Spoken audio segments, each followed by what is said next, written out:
नमस्ते। ओवरव्यू में आपका स्वागत है। मैं अभी भी कश्मीर हूं और यहीं से ये ओवरव्यू का एपिसोड आपके साथ कर रहा हूं। हमेशा की तरह तीन विषय: अडानी अच्छे व्यापारी या हेरा फेरी मास्टर, भारत जोड़ो यात्रा अब चुनावी मोड में, और तीसरा बीबीसी डॉक्यूमेंट्री पार्ट 2 कब होगी बैन। तो सबसे पहले बात कर लें, अडानी जी अच्छे व्यापारी या हेरा फेरी मास्टर। अडानी जी एक के बिजनेस उसके ऊपर एक हिंडनबर्ग रिसर्च है, उसने एक अडानी जी पर जो कारोबार करते हैं उस पर एक रिपोर्ट अभी पब्लिश हुई है। वो रिपोर्ट सब जगह उपलब्ध है, वो आप भी अगर गूगल कर लेंगे आपको भी मिल जाएगी। तो उन्होंने 2 साल इस पर रिसर्च किया, इन्वेस्टिगेट किया, और उन्होंने, उनका कहना यह है कि 17,80,000 करोड़ का जो अडानी ग्रुप है उसका मूल रूप से वो स्टॉक मार्केट का मैनिपुलेशन है और अकाउंटिंग फ्रॉड के बारे में है। उन्होंने साफ साफ इस पे आरोप लगाया है। अच्छा, थोड़ा मैं आपको बता दूं ये हिंडनबर्ग के बारे में। हिंडनबर्ग रिसर्च जो है ये एक लिमिटेड लायबिलिटी कंपनी 2017 में न्यूयॉर्क सिटी में फॉर्म हुई है, नेथन एडल्सन द्वारा स्थापित है।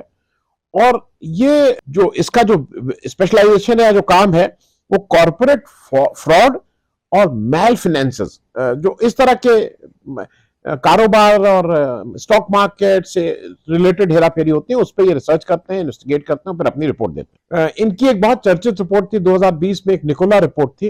वो चर्चित हुई थी शुरू में, जैसा होता है सब लोग डिनाई किए, लेकिन बाद में इस्तीफा देना पड़ा इत्यादि इत्यादि। अब मैं इसको, जो अडानी जी के बारे में उन्होंने कहा, वो एक लंबी रिपोर्ट है, आप पढ़िएगा। तो एक तो इसलिए कि अगर आप स्टॉक मार्केट या इससे आपका कुछ भी संबंध है तो आप जरूर पढ़ लीजिए, क्योंकि मेरे बहुत से मित्र अडानी ग्रीन में लगा लो, अडानी विल्मोर में लगा लो, अडानी में लगा दिया, तो वो जरा जो पैसा लगा है उसकी भी हिफाजत कर लीजिए। अडानी जी की मुख्य 7 लिस्टेड कंपनीज है जिसके बारे में इसने बोला है, इस रिपोर्ट में आया है। Adani enterprises, Adani transmission, Adani total gas, Adani green energy, Adani power, Adani ports और अडानी विल्मोर, ये 7 के बारे में बोला है। ये सातों कंपनीज इस रिपोर्ट के अनुसार करीब 85% ओवर वैल्यूड है। मतलब ये उससे साफ साफ कहा, और इसके आंकड़े, और ये जो 85% ओवर वैल्यूड है, ये अगर कंपनी की फिगर्स ले लें तो ये अपना एस्टिमेशन या अपना कोई उसकी बात नहीं कर रहा है, अपने डेटा की बात नहीं कर रहा है। जो अडानी कंपनी के डेटा पब्लिक डोमेन में उनकी कंपनी के द्वारा रिलीज है, उसके अनुसार भी ये कंपनी 85% ओवर वैल्यूड है। मैं इसमें मोटी मोटी बातें आपके साथ शेयर कर ले रहा हूं क्योंकि बहुत डिटेल है, आप एक एक के ऊपर बहुत से पेजेस हैं, आप उसको देखिए अगर आपका इंटरेस्ट हो इसमें। दूसरा, अडानी की जो इक्विटी है, इन जो अपनी उनकी इक्विटी है, वो ज्यादातर एक अच्छा अमाउंट प्लेजेस या लोन के, मतलब जब आप लोन लेते हैं तो आप एक मॉर्गेज करते हैं, जिसको कहते हैं गिरवी रखते हैं, उसके अगेंस्ट लोन लेते हैं। तो अडानी जी के जो अपने शेयर हैं या जो अपना वो है प्रोमोटर्स इक्विटी है, वो भी ज्यादातर लोन या मॉर्गेज है। उसका एक अच्छा परसेंटेज, वो उन्होंने एक एक डिटेल आपको दिया है, वो आप अगर चाहेंगे तो वो आपको मिल जाएगा। दूसरा, ये जो अडानी जो दुनिया के नंबर 3 इस समय सबसे बड़े आदमी हैं और मतलब बड़ा बिजनेस एंटरप्राइजेस है, जिन्होंने पिछले 8 साल में गजब की तरक्की की है, वो मोरलेस फैमिली बिजनेस की तरह चलाते हैं, वो कोई कॉर्पोरेट नहीं चलाते। क्योंकि बहुत से जो उद्योग घराने हैं उसमें चेयरमैन लेवल पे 2, 4, 5 जगह तो वो रहता है व्यक्ति जो उद्योगपति है, लेकिन otherwise it is run like a professional. Adani ji के यहाँ ऐसा नहीं है। तो उसमें उन्होंने बताया कि जो उनके 22 की पर्सनल, उसमें 8 तो उनके घर के ही हैं। अच्छा, घर वालों के एक दो के बारे में जरा मैं, जो इनके सबसे बड़े कुलभूषण हैं उन लोगों के बारे में बता दूं। इनके जो छोटे भाई हैं राजेश अडानी जी, उनको डीआरआई 2004-2005 में भी कर चुकी, वो सब उसी रिपोर्ट से मैं पढ़ रहा हूं, मैं अपने मन से कुछ नहीं पढ़ रहा हूं, उसी के हिसाब से। ये पूर्व में 2 बार अरेस्ट भी हो चुके हैं डीआरआई द्वारा, अब एमडी हैं, क्योंकि ज्यादातर कंपनीज के गौतम अडानी साहब चेयरमैन हैं। जो ये तो छोटे भाई की बात हो गई। अब जो बड़े भाई साहब हैं, तो बड़े भाई तो बड़े करतब उनके बड़े कारनामे, विनोद अडानी जी, ये शेल कंपनी कैसे बनाते हैं उसके मास्टर हैं। इनके 28 कंपनीज मॉरिशस बेस्ड हैं। उसके अलावा इनकी Cyprus, UAE, Singapore, Caribbean island, कहां की में इनकी तमाम कंपनी इन्होंने वहां पे रजिस्टर करके उसके साथ शेयर का इधर उधर करते रहते हैं या कारोबार का इधर उधर करते रहते हैं। और काफी इन कंपनीज में कोई काम नहीं होता है, काफी इन कंपनीज में कोई इंप्लॉय भी नहीं है। इस काफी ये जो कंपनी है, जो बहुत लाखों करोड़ों का, लाखों का तो नहीं, सब जगह करोड़ों हजारों करोड़ों का बिजनेस करती है, उनका कोई इंडिपेंडेंट पता भी नहीं है। जैसे हम और आप बिजनेस करते हैं ना, अब यहां क्या है कि एक ही पते पे सैकड़ों कंपनी रजिस्टर्ड है, तो उस तरह से कोई इंडिपेंडेंट पता भी नहीं है, कोई इंडिपेंडेंट फोन भी नहीं है। और एक तीसरे भी इस पे प्लेयर है जो गौतम अडानी साहब के ब्रदर इन लॉ है, समीर वोरा साहब। अब समीर वोरा साहब को कई बार डीआरआई उनको अक्यूज मान चुकी है, और उनको ये डीआरआई का कहना था कि जो डायमंड ट्रेडिंग स्कैम था उसके ये रिंग लीडर थे। अब मुझे लगता है गौतम अडानी साहब के यहाँ ये सब क्वालिफिकेशंस हैं बड़े पद पे पहुंचने की, तो ब्रदर इन लॉ को वहां कर दिया। फिर वो धर्मेश दोषी, मतलब एक से एक छटे हुए नाम आपको मिलेंगे जो कहीं ना कहीं इस बिजनेस में है, वो इस रिपोर्ट ने ठीक से इन्वेस्टिगेट किया है। एक चीज और इसमें जो आपको समझाने की दृष्टि से, रूल्स के अनुसार लिस्टेड कंपनी में 25% शेयर नॉन प्रोमोटर्स का होना चाहिए, मतलब कम से कम 25% नॉन प्रोमोटर्स का हो, जो प्रमोटर नहीं है। इनकी ज्यादातर कंपनी, जिसको इसने लिखा on the brink of delisting, क्योंकि जो नॉन प्रोमोटर्स का शेयर है वो 25% से कम हो रहा है, तो वो डी लिस्ट हो जाएंगे। एक तो ये इसने जानकारी दी है। एक और आपको महत्वपूर्ण जानकारी है कि जो अडानी एंटरप्राइजेस और अडानी टोटल गैस, एक इंडिपेंडेंट ऑडिटर्स करना होता है एज पर कंपनी लॉ। वो भाई साहब जो इन्होंने रखे हैं, उनका नाम है शाह धनधरिया, और उनकी कोई करंट वेबसाइट नहीं है, उसमें 4 पार्टनर्स हैं। उस 4 पार्टनर्स में जब उसमें से कुछ ने शुरू किया था तो किसी की उम्र 23 साल थी, किसी की 24 साल थी, ये सब साइन कर करके इन्हीं के दस्तखत से आता था। 11 एम्प्लॉइज हैं, कैसे करते हैं नहीं मालूम, क्योंकि केवल अडानी एंटरप्राइजेस के 156 सब्सिडरीज हैं। और मैं ये बातें इसलिए कह रहा हूं कि ये सब वेब है, आप इसको डिटेल समझ लीजिए। अडानी जी जिस तरह का एक मायाजाल फैलाए हैं और जिस तरह का सरकारी कंपनीज को लेके अपनी कंपनीज को चलाने की और वैल्यूएशन बढ़ाने की बात कर रहे हैं, वो बहुत से लोगों का इसके आने के बाद ऐसा मानना है कि वो बबल हो सकता है कि जल्दी फूटे।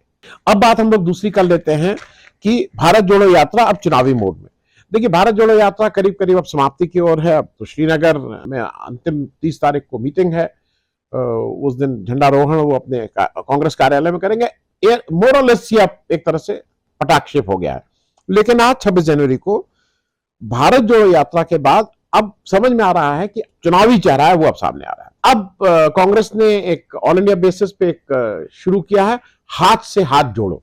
और हाथ से हाथ जोड़ो में उसने एक भारतीय जनता पार्टी के अगेंस्ट एक चार्जशीट जैसी चीज बनाई है, एक पर्चा बनाया है, चार्जशीट, और जिसमें उसमें लिखा है कि कुछ का साथ, खुद का विकास, फिर सबके साथ विश्वासघात, इस तरह करके जो मेजर टेकवेज है, जो मुझे ऐसा लगता है कि जो शायद अगले चुनाव जो आ रहे हैं, अभी विधानसभा और उसके बाद लोकसभा, इन्हीं के आसपास उस चुनाव पे बातचीत होगी, वो इस हाथ से हाथ जोड़ो वाले पर्चे में लिखा गया है। क्योंकि इसमें सबसे पहले जैसे उन्होंने शुरू ही किया भारतीय जुमला पार्टी, क्योंकि अभी तक आप कांग्रेस को अब प्रोएक्टिव रोल में नहीं देखते थे, वो कहते थे कोच ही अपना चुपचाप बैठ जाते थे, लेकिन अब आपने कांग्रेस को प्रोएक्टिव रोल में देखा। वो पप्पू कहते हैं तो Rahul Gandhi I will say हो सकता है जानबूझ के नहीं किया हो, लेकिन जिस तरह से निकल रहा है, वो एक इंटरव्यू देते हैं, एक बड़ा इंटरव्यू होता है, और उस इंटरव्यू में वो बताते हैं कि मैं कहां कहां पढ़ा और क्या क्या पढ़ा।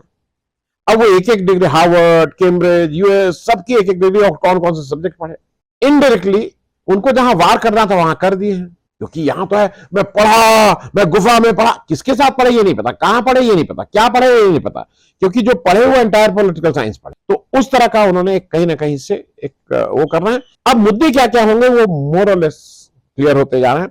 जैसे वो बोल रहे हैं सूट बूट की लूट, तो सूट बूट की जो लूट है, पुराना जो कांग्रेस जिसपे राहुल गांधी लगातार बात कर रहे थे, हम दो हमारे दो, वही एक कहीं ना कहीं है। और इसमें कैसी रिलेशनशिप है उनकी अडानी जी की और मोदी जी की, उस पर भी साफ साफ वार है, कोई घुमा फिरा के नहीं है।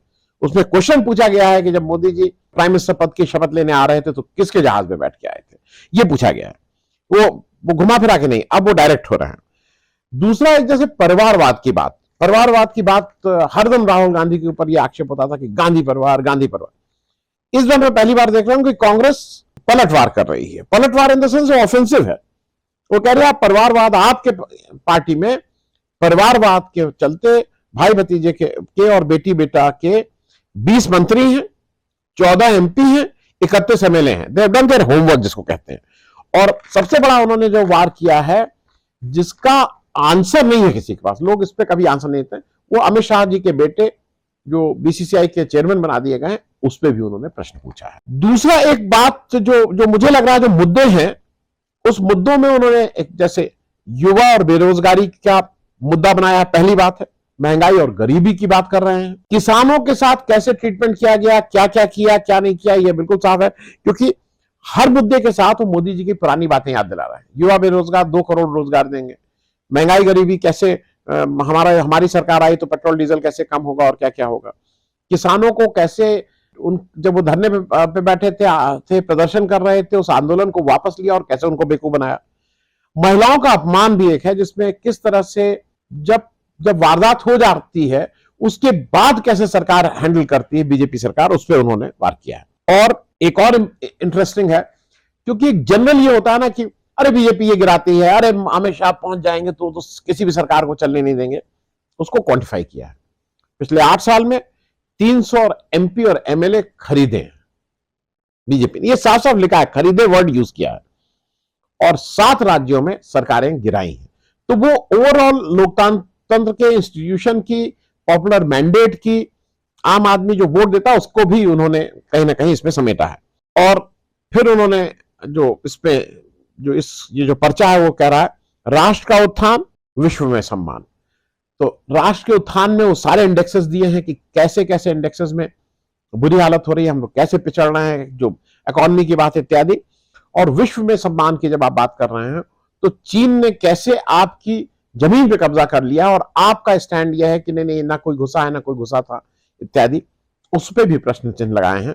तो मुझे ऐसा लगता है कि ये जो भारत जोड़ो यात्रा है वो एक सिर्फ उसको समझने के लिए थी, देश के साथ जोड़ने के लिए थी, लोगों में विश्वास बैठाने के लिए थी कि नहीं बहुत हो चुका, बहुत नफरत हो चुकी, मेरा रोड मैप ये है, मेरा रोड मैप वो नफरत वाला नहीं है, वो था। और अब कांग्रेस कहीं ना कहीं इस भारत जोड़ो यात्रा की जो भी गुडविल है, जो भी उसकी लेटेंट गुडविल बोलते हैं ना, जो अगर आप उसको अब चुनावी मोड में धीरे धीरे मोड़ रही है, ऐसा मुझे लगता है। तीसरी बात है कि बीबीसी डॉक्यूमेंट्री पार्ट 2 कब होगी बैन। पार्ट 1 थी, पार्ट 1 का मैंने हम लोग एक बार बात भी कर चुके हैं बहुत क्लियरली। अगर आप पार्ट 1 देख लीजिए तो आपको बहुत से अनुत्तरित प्रश्न हैं जिसके आंसर भी मिलेंगे, और बहुत क्लियरली, जैसे मेरे साथी वो उनका कहना था कि सारी चीजें जो पार्ट 2 में हम सब लोग जानते हैं, लेकिन उसको सिलसिलेवार रख के एक लॉजिकल उसके साथ रखा गया जिसके साथ बहुत सी चीजें कंक्लूड होती जा रही हैं। पार्ट 1 में गोधरा रॉयट्स की अगर बात हुई है, गुजरात दंगों की बात हुई है, तो बिल्कुल वो क्लियर है। उसी तरह से इस वाले पार्ट 2 में गौरक्षा के नाम पे जो लिंचिंग की कही जाती है उसको बहुत सिलसिलेवार ढंग से समझाया गया है। जामिया में जिस तरह से जामिया विश्वविद्यालय में घुस के और जिस तरह से स्टूडेंट्स की पिटाई की उसके वो है, और दिल्ली दंगे के बारे में ठीक। और ये जब आप ठीक से देख लेते हैं तो आप भी बिल्कुल क्लियरली आपके वो जो डिसजॉइंटेड जो आपके थॉट्स होते हैं वो एक जगह आ जाते हैं और क्लियर हो जाता है कि ये सरकार कैसे काम कर रही है और कैसे काम करती है, और ये किस मनोस्थिति और किस मनोदशा की है ये भी क्लियर होता है। इस डॉक्यूमेंट्री को केरल सरकार अपने यहां सब जगह दिखाने का उसने आदेश दे दिया है। एनएसयूआई भी अपनी तरफ से कोशिश कर रही, पंजाब में शायद कोशिश की थी, नहीं हो पाया। जेएनयू में इसकी स्क्रीनिंग होने की बात थी, फिर वहां बिजली काट दी गई, फिर वो कोई जैसा उन्होंने कहा कि कुछ विद्यार्थी पर किसी मतलब बीजेपी की किसी जो कोई एक फ्रंटल ऑर्गेनाइजेशन उसके लोगों ने आके पत्थर फेंका, वो थाने गए इत्यादि इत्यादि, लेकिन वो स्क्रीनिंग हो रही है। अब बीबीसी को लोग जितनी गाली दे दें जो भी कर लें, लेकिन आज भी बीबीसी अपनी विश्वसनीयता कम से कम जो हमारे यहाँ के जो कुछ चैनल हैं उनसे ज्यादा अभी भी है। लोगों का भी विश्वास है कि बीबीसी इस तरह का, वो ठीक है भक्त लोगों का एक चश्मा, वो कह रहे हैं बीबीसी भी गड़बड़, ये भी गड़बड़, उनको तो केवल 3-4 एंकर ही अच्छे लगते हैं, वो अलग बात है। लेकिन बीबीसी पार्ट 2 भी आप भी देख लीजिए, हो सकता है किसी दिन बैन हो जाए, किसी दिन ये भी हो जाए कि इसको देखने वालों के ऊपर भी कुछ ना कुछ होगा, तब तक आप देख लीजिए। थैंक यू सो मच, धन्यवाद।